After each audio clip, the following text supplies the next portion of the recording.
네, 고린도전서 3장 1절부터 9절 말씀 한 절씩 교독하겠습니다. 형제들아, 내가 신령한 자들을 대함과 같이 너희에게 말할 수 없어서 육신에 속한 자, 곧 그리스도 안에서 어린아이들을 대함과 같이 하노라.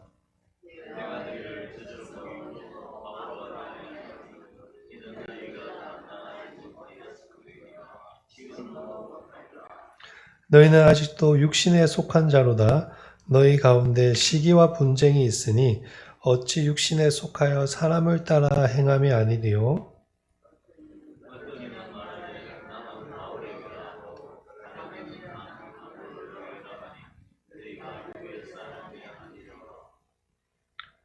그런즉 아볼로는 무엇이며 바울은 무엇이냐? 그들은 주께서 각각 주신 대로 너희로 하여금 믿게 한 사역자들이니라.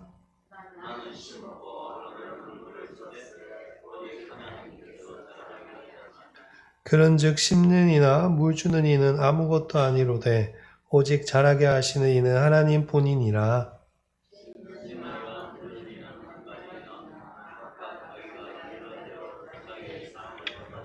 같이 읽겠습니다. 우리가 하나님의 동력자들이요 너희는 하나님의 밭이요 하나님의 집이니라. 아멘. 우리 옆 사람에게 인사하겠습니다. 금요일 저녁에 잘 오셨습니다. 사랑하고 축복합니다. 네, 바울이 처음 고린도 교회에 복음을 전하러 갔을 때 고린도 교회 성도들은 믿음이 막 시작한 아주 연약한 상태의 사람들이었습니다. 그래서 바울이 이 사람들을 어떻게 대했는가 하면 1절에 기록된 것과 같이 신령한 자같이 대하지 아니하고 육신에 속한 자같이 대했습니다. 1절 앞부분에 보시면 내가 신령한 자들을 대함과 같이 너희에게 말할 수가 없었도다라고 하는데 여기서 신령한 자란 우리가 지난주에 살펴본 푸누마티코스, 즉 성령에 속한 사람입니다. 그러니까 바울은 고린도 교회 성도들의 믿음이 막 시작되고 자라지 않은 상태에서 처음부터 성령에 속한 사람들처럼 어렵고 깊은 것들을 가르치지 아니하고 어떻게 하였는가? 육신에 속한 자처럼 대하였다라고 말하고 있습니다. 그런데 1절에 나온 육신에 속한 자라는 말은 성령을 받지 않고 죄에 속한 사람들을 가리키는 말은 아닙니다. 여기서 말하는 육신에 속한 사람이란 어떤 사람인가 하면 예수를 믿지만 다 여전히 세상적인 것을 버리지 못하고 육체의 본능을 따라 죄의 행동을 하며 살아가는 그런 상태의 사람들을 말하는 것입니다. 우리가 가진 성경에는 다 육신에 속한 자라고 번역을 해서 매우 헷갈리는데 사실 바울이 쓴 단어들은 전혀 다른 단어들입니다. 그러나 한국어로 번역하다 보니 어쩔 수 없이 번역이 쉽지 않아 육신에 속한 자라고 번역을 하였습니다. 그래서 우리가 이제 3장을 시작하면서 이 부분을 먼저 정리하면서 시작하고자 합니다. 한국어 성경에는 이 바울 서신서에 육신에 속한 자라는 것에 두 종류의 사람이 있습니다. 첫 번째로 바울이 언급하는 육신에 속한 사람은 완전히 하나님을 모르고 성령을 받지 아니한 불신자를 의미하는 사람들입니다. 우리가 지난주에 고린도전서 2장 마지막 부분 14절, 15절을 살펴보면서 육신에 속한 자를 우리가 살펴보았는데 이 단어가 프시케코스라는 단어입니다. 제가 준비한 PPT 한번 띄워주시겠습니까? 네. 이 사람들은 어떠한 사람들인가 하면 예수를 믿지 않고 성령을 받지 않은 사람입니다. 간단하게 말하자면 하나님께 선택받지 못한 아직 믿지 않은 사람들입니다. 그런데 바울이 두 번째로 언급하는 육에 속한 사람들이 있습니다. 이 사람이 오늘 3장 1절에 나오는 육에 속한 사람들인데 말은 같은 육에 속한 사람들이라고 우리가 한국 성경이 번역을 했지만 단어는 전혀 다른 단어입니다. 사르키코스라는 헬라어입니다. 이 말은 예수를 믿었으나 여전히 세상적인 것을 버리지 못해 육적인 행동을 하며 살아가는 그런 상태의 사람을 가리키는 단어입니다. 간단하게 말하자면 예수를 믿고 구원은 받았으나 성령도 받았으나 여전히 성장하지 못하고 죄 본성에 지배당하며 살아가는 그런 연약한 사람들을 이야기하는 것입니다. 오늘 3장에서 바울이 말하고자 하는 육에 속한 사람은 2장에 우리가 살펴본 육에 속한 사람과는 전혀 다른 사람, 즉 예수를 믿었으나 또 성령도 받았으나 여전히 죄 본성에 지배되어 성령의 인도하심을 받지 못하고 있는 미숙한 상태에 있는 사람들을 가리키는 것입니다. 이 사람들은 믿음이 안 자라니까 어떤 상태에 있게 됩니까? 어린 아이와 같은 상태에 있게 되는 것입니다. 그래서 1절 뒷부분에 보시면 어린 아이들을 대함과 같이 하노라 라고 말하고 있지 않습니까? 성경에 어린 아이라고 되어 있다고 해서 초등학생 정도로 생각하시는 분들이 계시는데 그렇지 않습니다. 여기서 말하는 어린 아이들은 인펀트, 즉 갓난 아기를 의미하는 것입니다. 믿음 안에서 방금 태어난 갓난 아기들 같이 초보적인 신앙을 가진 사람들이었다는 것입니다. 고린도 교회에 처음 왔을 때 고린도 교회 사람들이, 그래서 바울이 그들을 위해서 무엇을 제공하였다라고 고백합니까? 2절에서 한번 찾아보실까요? 무엇을 제공하였습니까? 젖을 제공하였습니다. 맞죠? 밥이 아닌 젖을 제공하였다고 이야기합니다. 바울이 밥이 아니라 젖으로 먹였다고 하는데 여기서 밥이라는 단어가 원래는 고기를 의미하는 단어로서 성인이 되었어야 먹을 수 있는 단단한 음식을 의미하는 단어입니다. 바울은 미숙한 자들에게, 아직 믿음이 자라지 않은 자들에게 밥을 주지 않았습니다. 씹을 수도 없고 소화할 수도 없으니까 먼저 무엇을 주었습니까? 젖을 주었습니다. 기초적인 신앙 내용을 가지고 하나하나 천천히 가르쳐 준 것입니다. 근데 바울이 고린도 교회 성도들을 그렇게 잘 가르치다가 떠나게 됩니다. 고린도 교회를 떠나게 됩니다. 여러 가지 이유들이 있지만 가장 결정적인 이유는 유대인들이 바울의 복음 전파에 반발해서 바울을 매우 심하게 괴롭혔기 때문입니다. 그리고 바울이 떠나게 되고 누가 오는가 하면 아볼로라는 위대한 교사가 오게 됩니다. 아볼로는 이집트의 알렉산드리아 출신인데 언변도 좋고, 바울 서신서에 보면 언변 말도 잘하고 성경에 아주 능통한 사람이었습니다. 잘 준비된 아볼로는 바울의 공백을 충분히 메울 만큼 사역을 잘 감당하였고 타고난 은사로 고린도 교회를 잘 가르쳤었습니다. 근데 문제는 어느 순간부터 이 아볼로에 대한 존경이 무엇으로 커지기 시작했냐면 불화가 되기 시작했습니다. 아볼로의 바람과 달리 아볼로의 추종자들이 바울과 베드로를 배척하고 아볼로만을 영적인 멘토로 추종하고자 한 것입니다. 그러다 보니까 자연스럽게 교회 안에 아볼로파라는 파벌이 생겼고, 또 아볼로파만 아니라 바울파와 베드로파도 생기게 된 것입니다. 그런 상황 가운데 이제 아볼로도 고린도 교회를 떠나게 됩니다. 왜 아볼로가 고린도 교회를 떠나게 되었는지 이유는 분명하지 않지만 아마도 이 분쟁이 끊이지 않는 고린도 교회에서의 사역이 많이 버거웠던 것 같습니다. 아볼로는 목회하는 기간 동안 마음고생을 참 많이 했습니다. 자신 때문에 고린도 교회가 그렇게 된 것은 아닌가라는 생각도 한 것 같고, 얼마나 마음고생을 많이 했으면 나중에 바울이 너가 그 교회에 가서 다시 목회했으면 좋겠다라고 권면하지만 갈 마음이 없다라고 단호하게 거절하였습니다.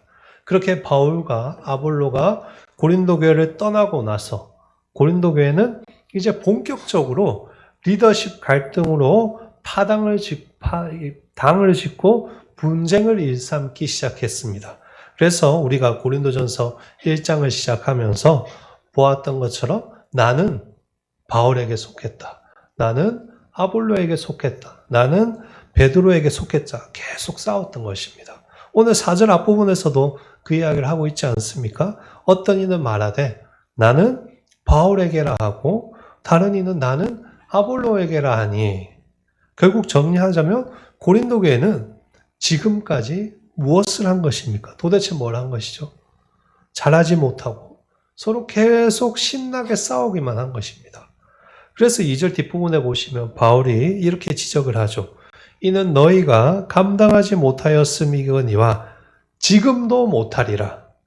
이것은 너희가 그때 젖을 먹고 밥은 못 먹었는데 지금 이렇게 시간이 많이 지나도 여전히 밥을 못 먹는 그런 상태에 있다는 것입니다. 무슨 말인가? 어린아이에서 성숙한 장년이 됐어야 되는데 전혀 자라지 못했다라는 것입니다. 계속 갓난 아기들처럼 우려대기만 하고 싸우기만 했다는 것입니다. 그래서 바울이 그들의 현 상태에 대해서 뭐라고 지적을 하는가 하면 오늘 본문 3절 앞부분에 보십시오. 너희는 아직도 육신에 속한 자로다라고 하는 것입니다. 시간이 지나도 자라지 않고 여전히 죄의 본성을 이기지 못하고 오히려 거기에 지배를 받고 있다는 말입니다. 그 증거가 무엇입니까? 시기와 분쟁입니다. 너희가 육신에 속한 자로다 말하고 나서 바로 뒤에 여러분 성경 보십시오. 무슨 이야기를 하죠? 너희 가운데 시기와 분쟁이 있다라고 합니다. 고린도 교회 안에는 시기와 분쟁이 가득했습니다. 대단한 영적 은사들이 있었지만 그 은사를 통해서 자기를 드러내는 것에 급급했고 오히려 그 은사로 인해서 교회 안에 분쟁이 일어나게 되었습니다. 또한 성령의 마음으로 하나가 되고 교회를 그리스도의 몸답게 세워나가는 것보다는 인간적인 마음이 가득해서 서로 시기하고 질투하고 나중에는 미워하는 그런 단계까지 가게 된 것입니다. 그래서 3절 뒷부분에 보시면 바울이 이렇게 이야기하죠. 어찌 육신에 속하여 사람을 따라 행하며 아니요. 이 말은 세상에 속한 사람처럼 너희들이 여전히 행동한다라는 그런 말입니다. 4절 끝부분에서도 그 이야기를 하죠. 너희가 육의 사람이 아니리요. 너희 하는 것을 보니 육의 사람이 아닐 수 있겠느냐라는 것입니다. 이처럼 고린도 교회는 하나님의 은혜로 거룩한 하나님의 자녀가 되었음에도 성장하지 못하고 시기와 다툼만을 일으키고 세상 사람들과 별 다를 바 없이 살아가고 있었습니다. 다른 말로 하자면 무늬만 그리스도인으로 살아가고 있었던 것입니다. 그러나 바울은 비판하는 것에서 끝나지 않습니다. 바울은 이제 이러한 부분들을 고치고자 하고 있습니다. 그들의 미성숙한 신앙을 깨기 위해서 바울이 이제 무슨 이야기를 하는가 하면 사람이 특별하지 않다라는 이야기를 하기 시작합니다. 5절을 보십시오. 그런즉 아볼로는 무엇이며 바울은 무엇이냐? 그들은 주께서 각각 주신 대로 너희로 하여금 믿게 한 사역자들이니라. 아볼로가 뭐 특별한 사람이냐? 바울이 뭐가 특별한 사람이냐? 아니다. 그들은 모두 하나님께서 너희에게 보내주셔서 너희를 믿도록 한 사역자들이다. 여기 보시면 바울이 재밌는 표현을 쓰죠. 그들은 주께서 각각 주신 대로. 맞죠? 누가 잘났고 못나고의 문제가 아니라 하나님의 뜻대로 각각의 사역을 감당했다는 것입니다. 그것이 더 확실해지는 게 6절 앞부분입니다. 나는 심었고 아볼로는 물을 주었을 때. 사역자들이 하는 것은 주께서 각각 주신 대로 심고 물을 주는 것입니다. 바울이 교회를 개척하고 복음의 씨앗을 고린도 지역에 심었다면 아볼로는 그 씨앗이 척박한 땅에서 잘 자랄 수 있도록 말씀으로 양육하고 돌보았습니다. 이것이 그들의 역할이었습니다. 주인의 마음을 가장 기쁘게 하는 종은 어떠한 종입니까? 주인의 명령을 따라서 성실하게 일하는 종입니다. 주인이 자기 나름의 계획과 생각이 있어서 그 일을 맡겨주었을 때 그것을 잘 감당하고 자기 역할을 끝까지 잘 감당하는 사람을 주인은 기뻐하고 그 종에게 상급을 주는 것입니다. 그 이상은 없습니다. 종이 주인이 될 수는 없습니다. 맞죠? 그것이 8절입니다. 보실까요? 심는 이와 물 주는 이는 한 가지이나 각각 자기가 일한 대로 자기의 상을 받으리라. 나와 아볼로는 각각의 역할에 따라서 심고 물을 주었다. 우리가 서로 경쟁하고 싸운 것이 아니다. 우리에게 주신 각각의 은사와 재능을 가지고 서로 함께 협력해서 하나님의 교회를 가꾸었다. 그리고 각각 충성한 대로 하나님께서 상급을 주실 것을 우리는 안다. 그것이 전부이다. 그 이상은 없다. 그러면서 이제 여러분 어디로 가는지 보십시오. 7절. 모든 것이 누구의 손에 있는가? 그 이야기를 하는 곳으로 갑니다. 7절 말씀인데요. 우리 같이 읽겠습니다. 그런즉 심는 이나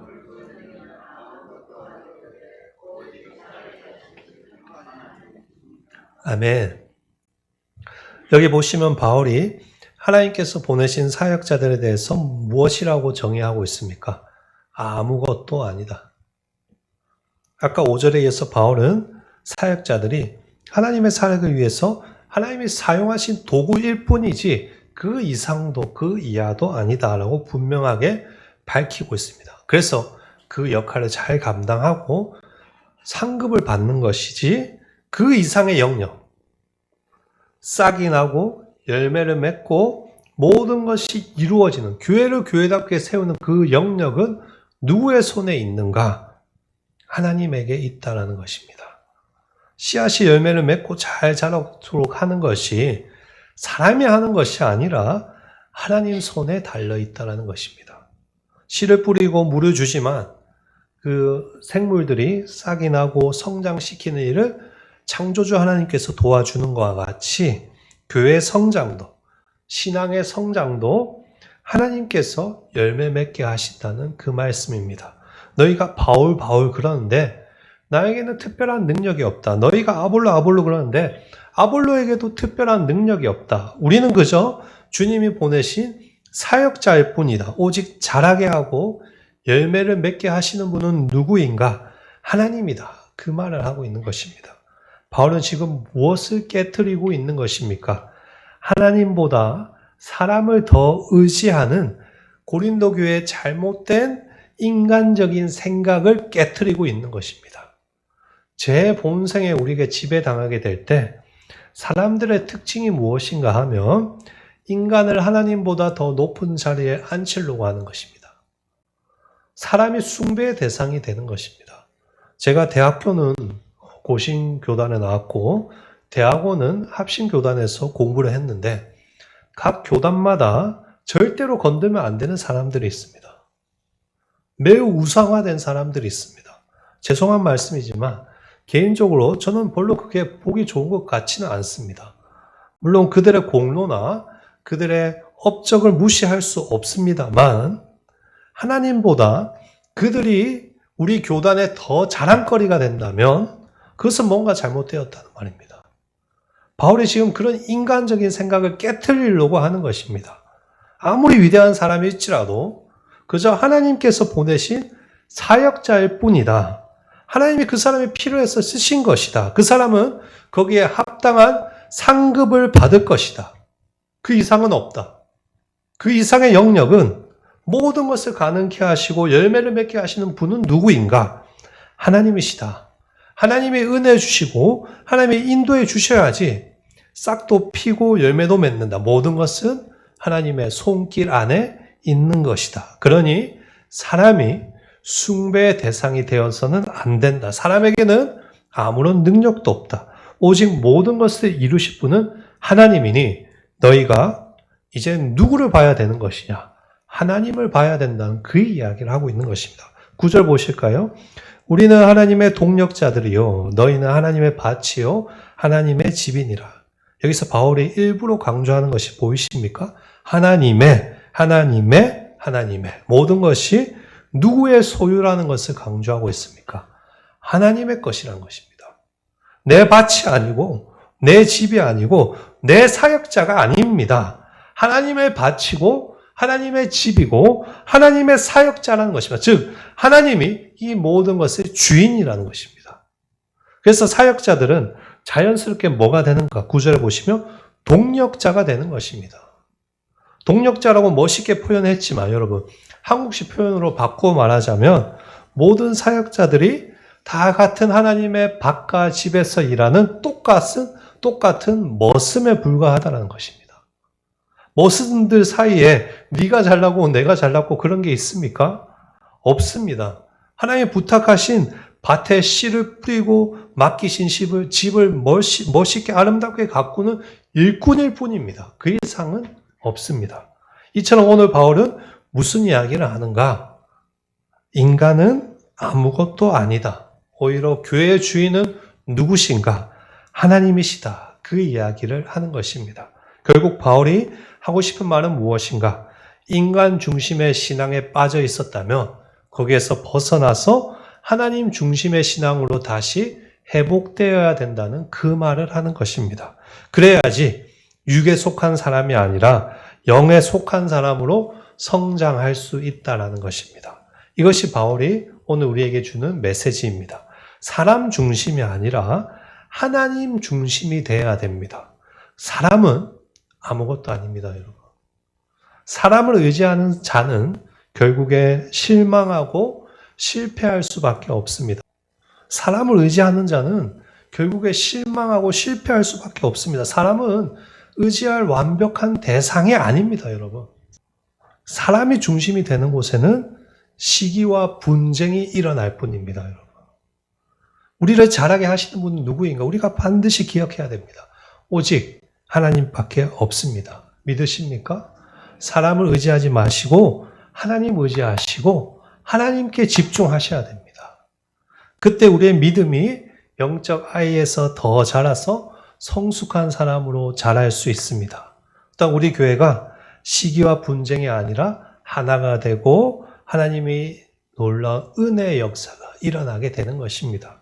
소망하기는 우리 한일교회 성도님들이 이 말씀을 잘 기억하시고 사람이 아니라 하나님께 평생 집중하심으로 믿음이 갈수록 자라나는 그리스도인이 되시기를 축복합니다.